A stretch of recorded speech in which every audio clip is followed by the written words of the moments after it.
বেনামাজি ও মদখোর মানুষের জানাজার নামাজে যাওয়াকে ইসলাম কতটুকু সমর্থন করে?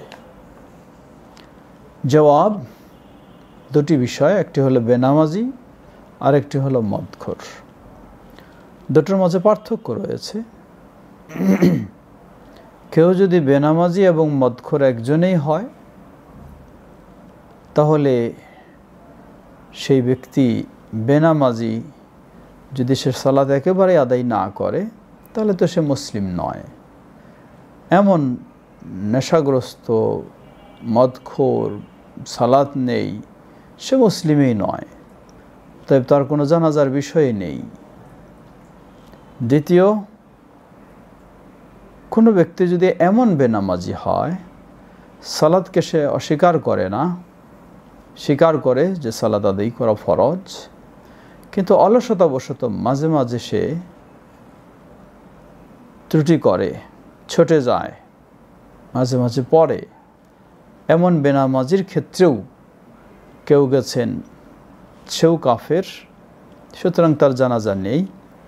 আবার কেউ গেছেন সে কুফরুন দুনা কুফরিন, ছোট কুফরিতে লিপ্ত, যার কারণে তিনি বড় ধরনের অপরাধী, কিন্তু ইসলাম থেকে টোটাল বের হয়ে যায়নি।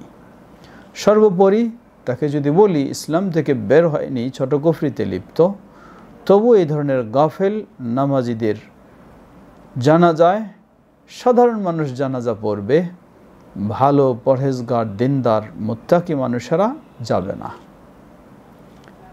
মদখোর যদি হয়, অর্থাৎ সে ব্যক্তি হয়তো বা 5 ওয়াক্ত সালাত আদায় করে, আবার সে নেশাগ্রস্ত, মদ খায়, মদ পান করে, তাহলে এমন ব্যক্তির ক্ষেত্রেও বলবো আমরা, সে ইসলাম থেকে কাফের হয়ে গেছে এমনটি বলবো না।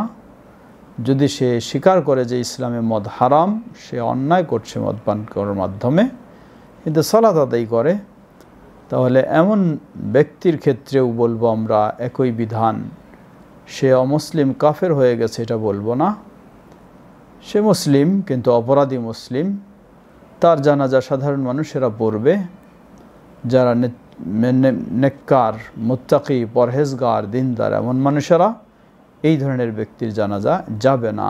এটি সমাজের মানুষকে শিক্ষা দেওয়ার জন্য রাসূলুল্লাহ সাল্লাল্লাহু আলাইহি ওয়াসাল্লামের কাছে এই জাতীয় অপরাধী মানুষদেরকে নিয়ে আসা হলে তিনি অনুমতি দিতেন, তোমরা পড়ে নাও, নিজে যেতেন না।